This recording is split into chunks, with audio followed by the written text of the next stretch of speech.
Bonjour à tous, c'est Nicolas, j'espère que vous allez bien. Aujourd'hui, c'est pas les news galactiques, c'est une petite vidéo sur le thème de ce que vous regardez d'une certaine façon, c'est aussi ce que vous mangez. Alors je m'explique, hein, c'est pas comme si vous mangiez littéralement ce que vous regardez. Non, non, non, vous avez bien compris.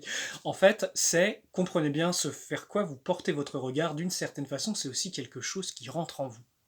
Et ça, vous savez, quand on est dans une hygiène, de faire attention à ce qu'on mange au niveau aliment, alors ça c'est une chose, hein, j'en ai déjà fait quelques petites vidéos là-dessus. Au passage, hein, moi mon point de vue là-dessus, c'est que c'est sur mesure à votre génétique, à vous-même, à votre structure et à vos besoins, et c'est pas quelque chose qu'on peut généraliser. Quelqu'un qui va vous dire tout le monde doit être végétarien, tout le monde doit être carnivore, tout le monde doit être crudivore, de mon point de vue, c'est une erreur parce qu'en fait, c'est sur mesure en fonction de vos besoins d'âme, c'est sur mesure au niveau de où vous en êtes dans votre génétique et aussi de ce que vous êtes profondément. Il y a plusieurs choses en fait et l'alimentation est sur mesure et répond aussi à des besoins d'âme. Bon, c'est pas une vidéo sur l'alimentation, c'était pas censé être ça, mais aujourd'hui, ce dont je voulais vous parler, c'était qu'est-ce que vous regardez en fait. Si vous regardez, par exemple, on va prendre deux extrêmes. Si vous regardez des films avec, je sais pas, des films d'horreur où il y a de la violence, où il y a du gore, où il y a du sale, eh bien imaginez que ces vibrations, c'est enregistré dans votre cerveau. Mais pas que, ça s'enregistre à l'intérieur de votre psyché. Et ça, qu'est-ce qui se passe? C'est avec votre pouvoir créateur, ce que vous pensez, vous le manifestez dans votre monde intérieur, mais aussi à l'extérieur. Donc en gros, plus vous regardez des choses malsaines, violentes, démoralisantes et destructrices, plus ça va agir en vous. Et donc ça va impacter votre santé. À l'inverse, si vous regardez des choses qui élèvent vers la lumière, où il y a du beau, où il y a de l'humain, où il y a de l'amour, où, je ne sais pas, ça vous nourrit, ça nourrit votre sagesse, ça nourrit, on va dire, des espaces en vous, eh bien, vous vous élevez. Vous savez, imaginez, c'est comme s'il y a un petit curseur de votre vibration en fonction de ce que vous regardez et de toute la moyenne de ce qui est en vous, bah, vous allez vous élever ou alors vous allez sombrer dans dimensions sombres.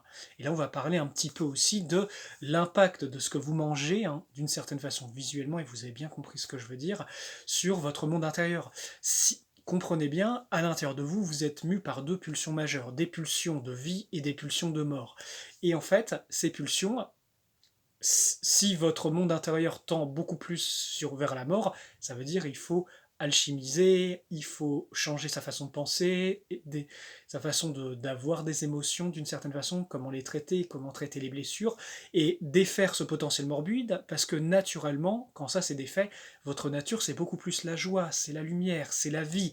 Et ça, c'est pour ça que je recommande encore et encore de travailler votre lumière intérieure, soyez des disciples de la lumière, et disciples en termes de discipline. Je vous renvoie à toutes mes vidéos sur la lumière intérieure, c'est quelque chose qui amène du bon, du positif, pas que pour vous, mais aussi pour l'humanité, pour le champ quantique de la Terre. Et ça, c'est vraiment très important. Ces pulsions de vie, eh bien, c'est ce que vous alimentez quand vous êtes dans la gratitude, dans la joie, dans l'amour, quand vous faites des choses très positives qui vous élèvent, quand vous avez des bonnes pensées aussi, et donc des bonnes pensées qui se répercutent sur vos émotions, qui se répercutent sur votre champ énergétique. Donc c'est pour cela, nourrir ces choses positives au quotidien, c'est comme ça que la lumière de ce monde se maintient. Alors oui, on peut faire du travail énergétique sur le monde, comme on a fait avec France Solaire en 2024, on peut prier tous ensemble, oui, mais souvenez-vous, les petits gestes du quotidien, de la bienveillance, de l'amour, de la douceur, des pensées positives, éviter de se nourrir de choses où il y a de la violence et de mauvaises énergies, eh bien ça vous préserve en fait. Et c'est pour cela que c'est très important de préserver votre monde intérieur, de choisir ce que vous consommez, et ce que vous consommez de ce que vous regardez, de ce que vous écoutez, de ce que vous choisissez, de vers quoi vous choisissez de donner votre énergie, parce que ça va orienter votre ligne de temps, et aussi c'est vers quoi vous allez aller.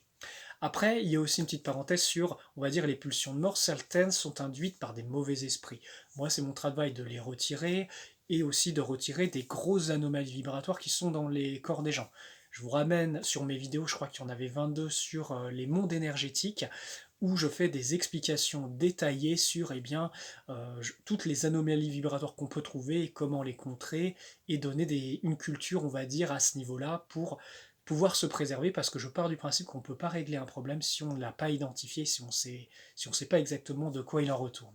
Donc voilà, pour ceux qui auraient besoin, c'est aussi mon travail, hein, je fais des soins énergétiques à distance, en présentiel, j'ai créé l'Ostokarma qui permet de libérer des mémoires transgénérationnelles très profondes, et justement de plus les porter quand c'est incrusté dans le corps.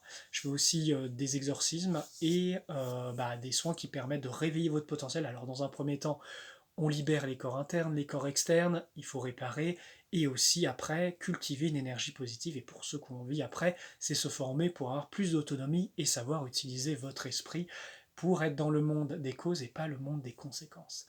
Voilà les amis, prenez bien soin de vous, que la grande lumière vous accompagne, je vous dis à très vite, à bientôt pour de nouvelles aventures.